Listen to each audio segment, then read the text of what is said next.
Méditons avec le pasteur Ertis. Méditons avec le pasteur Ertis. Le lecteur de la Bible nous amène au texte de Jean 20, 1 à 10 pour dimanche 12 avril 2020. Pour approfondir la méditation, il nous est posé quelques questions, dont la première est: est-ce que ce passage m'apprend quelque chose sur Dieu le Père, Dieu le Fils et Dieu le Saint-Esprit? 2. Y a-t-il un exemple à suivre ou à ne pas suivre? 3. Quel verset m'interpelle le plus? 4. Pour ma prière, y a-t-il quelque chose que Dieu me montre, dont j'ai à me repentir, auquel croire et obéir, pour lequel le remercier et le louer, pour lequel lui formuler ma demande? Dans ce texte, l'évangéliste Jean parle du tombeau vide. Alléluia. Prions.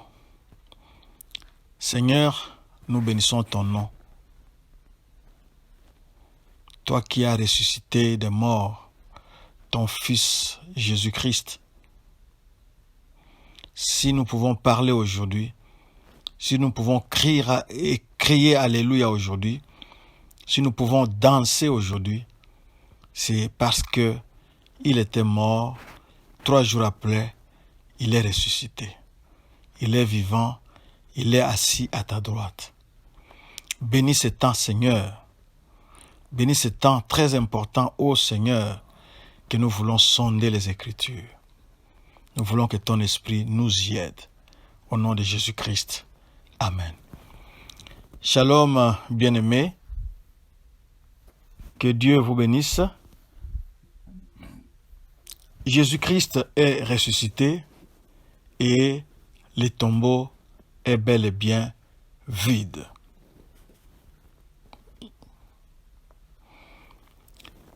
Le premier verset nous dit: le premier jour de la semaine, Marie de Magdala se rendit au sépulcre dès le matin, comme il faisait encore obscur, et elle vit que la pierre était ôtée du sépulcre.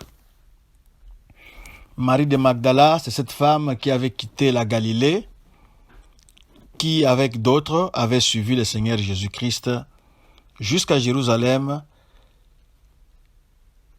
pendant qu'il faisait son ministère. Ils ont suivi toutes les péripéties jusqu'à son arrestation et surtout, elles étaient au pied de la croix.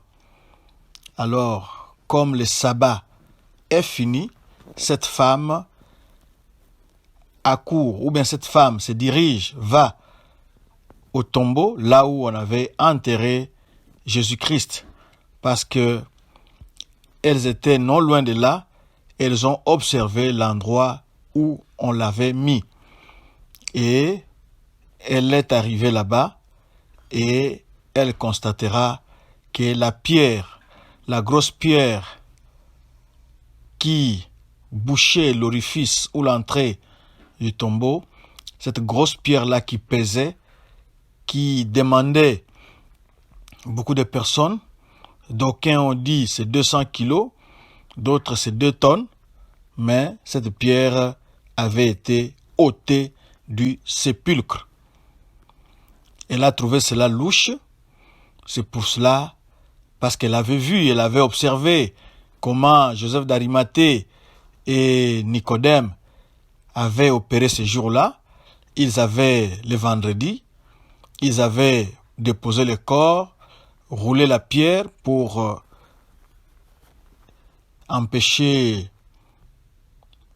pour sécuriser le corps. Et Marie de Magdala va courir vers Simon et vers l'autre disciple qui n'est pas cité, qui probablement pouvait être l'auteur de cet évangile, qui était un témoin oculaire, parce que ce jour-là, il était aussi au bas de la croix. Quel est son discours? Ils ont enlevé du sépulcre le Seigneur et nous ne savons où ils l'ont mis. On a dit ils ont, c'est-à-dire c'est au pluriel. Dans sa tête, pas d'idée de résurrection, mais peut-être Joseph d'Arimathée et Nicodème étaient venus, l'avaient peut-être précédé pour déplacer les corps. Mais où est-ce qu'on les a placés? On l'a placé plutôt, on ne sait pas. Et à cette époque-là, il n'y avait pas de téléphone pour appeler Joseph d'Arimathée ou Nicodème et lui poser cette question. Est-ce que les corps a-t-il été volés? C'est la grande question que nous nous posons ici. Est-ce que Jésus-Christ était-il ressuscité réellement ou son corps a été tout simplement volé? Voyons au fil des versets qu'est-ce que nous allons découvrir avec vous. C'est ça la méditation. Quand Pierre et l'autre disciple ont entendu le rapport de la dame qui revenait du cimetière, de la tombe, ils sont sortis pour se rendre au sépulcre et pour constater si la dame disait vrai ou pas. Ils ont couru tous les deux. Bien sûr que même si on est du même âge, on ne court pas de la même façon. L'un d'eux est arrivé avant. C'est le disciple qu'on n'a pas nommé. Il arrive le premier au sépulcre et s'étant baissé. Nous avons une première indication ici. Pourquoi devait-il se baisser? Ça peut signifier que l'entrée était basse. Ce n'était pas une porte comme une porte de la maison où on entre facilement. Ça signifie que l'entrée était basse. C'est pour cela que ce disciple, étant arrivé, jettera un coup d'œil un peu, disons, négligé, et il verra les bandes qui étaient à terre. Mais il n'entra pas. Alors, Simon-Pierre, au verset 6, qui le suivait, lui arrive et il entre dans le sépulcre. Quand il entre dans le sépulcre, et les disciples qui aimaient Jésus, que Jésus aimait tant, les disciples avaient vu les bandes. Tout le monde insiste sur les bandes. Ça peut dire que ça peut être un élément important dans un texte. Il vit les bandes. Ça, c'est les disciples que Jésus aimait. Alors, Pierre aussi, Simon-Pierre, qui le suivait, arriva et entra dans le sépulcre, lui aussi voit les bandes qui étaient à terre. Il y a un secret ici, alléluia. On voit les bandes à terre. Souvenez-vous de Lazare. On l'enterre, on la roule dans les bandelettes.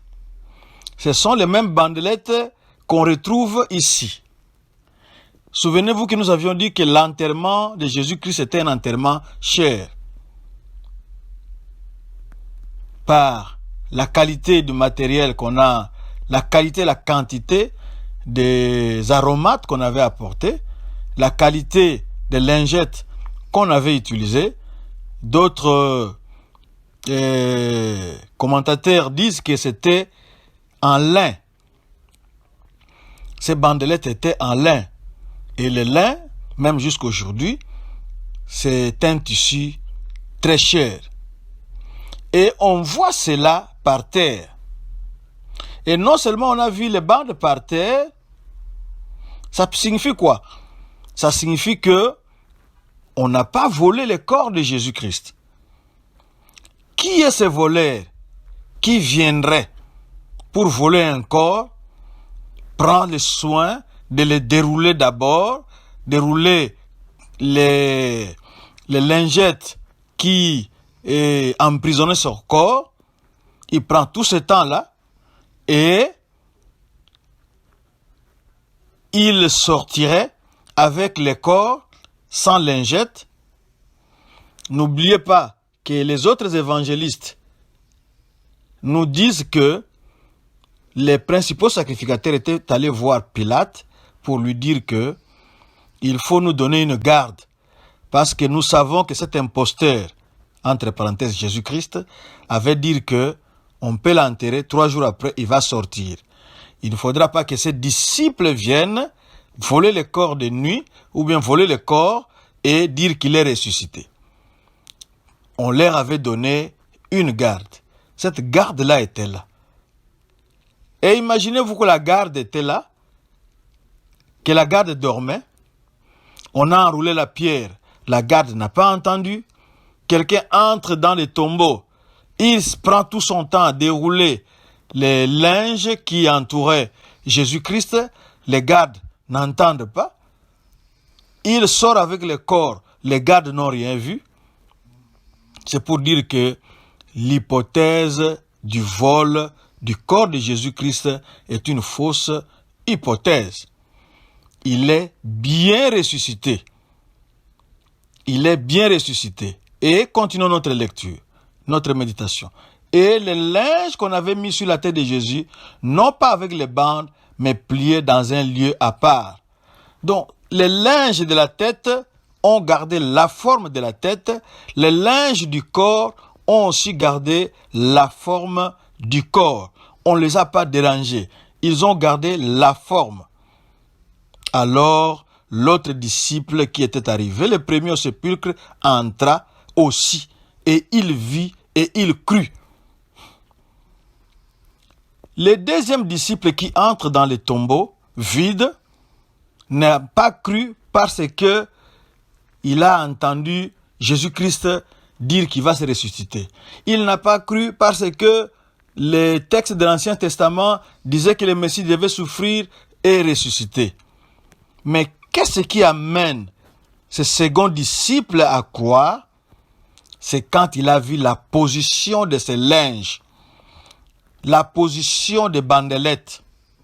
Donc, c'est le corps de Jésus a glissé dans les bandelettes sans les déranger.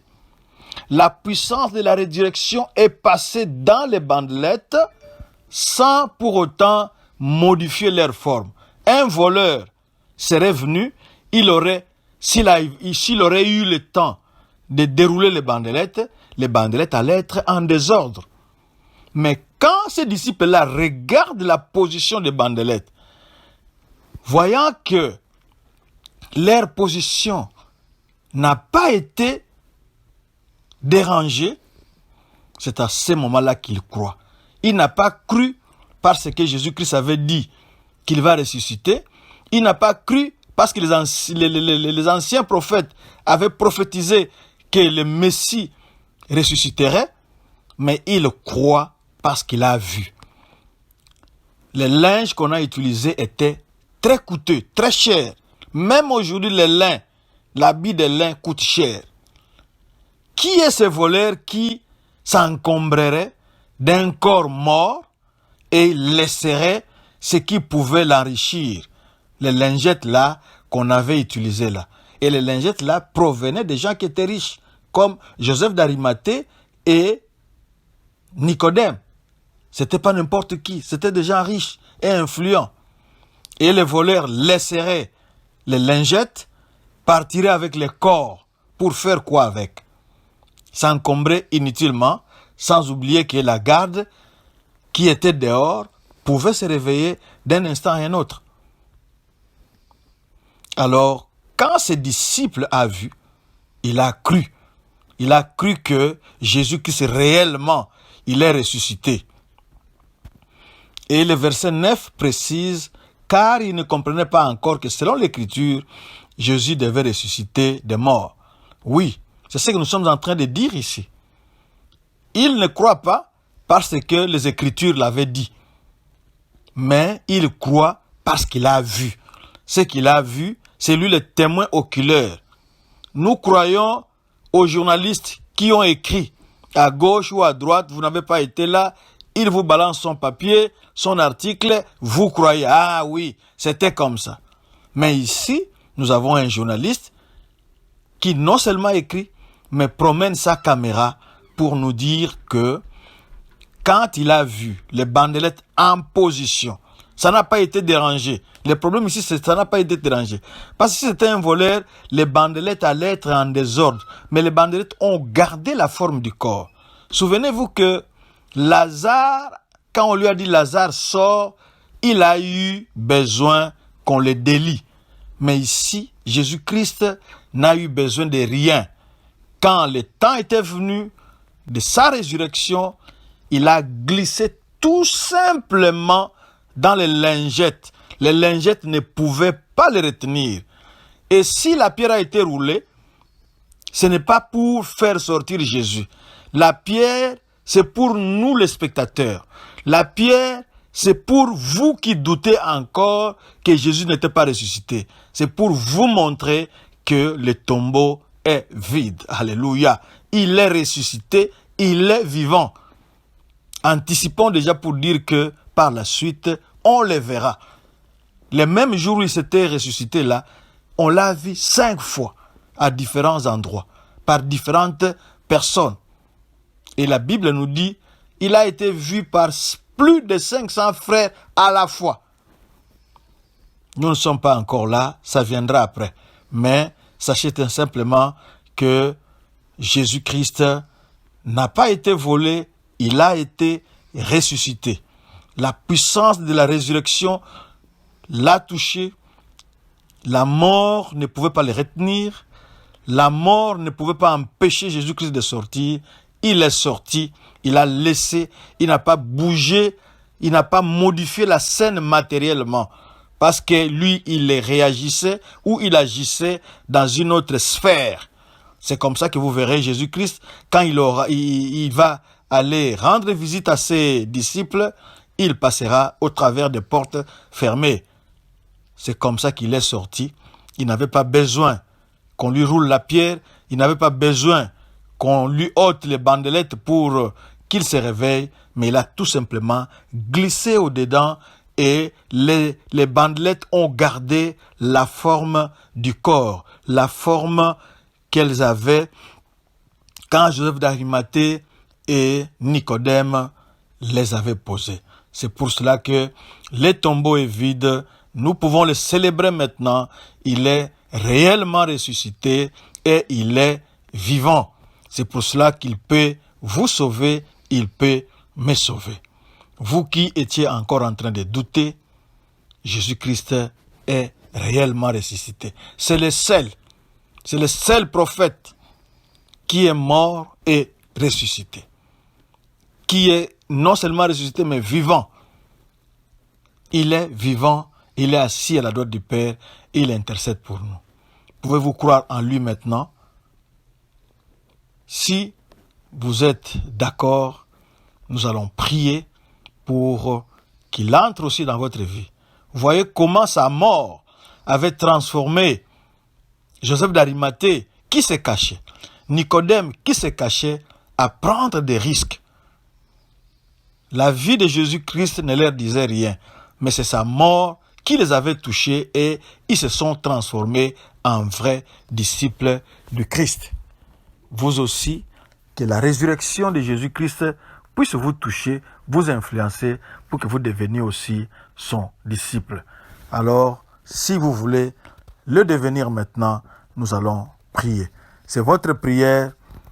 Suivez simplement ces paroles et que Dieu vous bénisse. Nous allons prier. Seigneur Jésus, je crois à ce que les journalistes écrivent. Je crois à ce que leur caméra me montre. Je crois maintenant à ce que les journalistes ou l'évangéliste Jean a écrit ici. Il a vu les bandelettes dans la tombe, des bandelettes qui coûtaient très cher, mais qui ont été abandonnées à leur place dans la position qu'elles occupaient lorsque on les avait posées sur Jésus-Christ. Et il a cru. Il a vu et il a cru. Moi aussi, au travers de cet évangile, au travers de ces écrits, je crois que tu es ressuscité, que tu étais mort à ma place, que tu as été ressuscité pour montrer que tu as été agréé par Dieu pour sauver le pécheur que je suis. Prends ma vie, transforme-la pour ta gloire. Merci d'écrire mon nom aussi dans ton livre de vie. Merci de faire de moi, de me donner un nouveau cœur, un nouvel esprit, une nouvelle créature. Alléluia. Amen. Oui, il est vivant, il est ressuscité, il est ressuscité, il est vivant. C'est qui? C'est Jésus-Christ de Nazareth, le roi des Juifs, le Seigneur des Seigneurs, le rejeton et la postérité de David, le second Adam, la postérité de la femme. Oui, il est vivant. Alléluia. Amen. Shalom, shalom. Notre adresse, www.églisedoxadeo.com. Suivez-nous sur Twitter ou YouTube, c'est Doxadeo Lubumbashi. Ou bien allez carrément sur notre page Facebook Doxadeo Lushi et laissez-nous y un commentaire. Alléluia.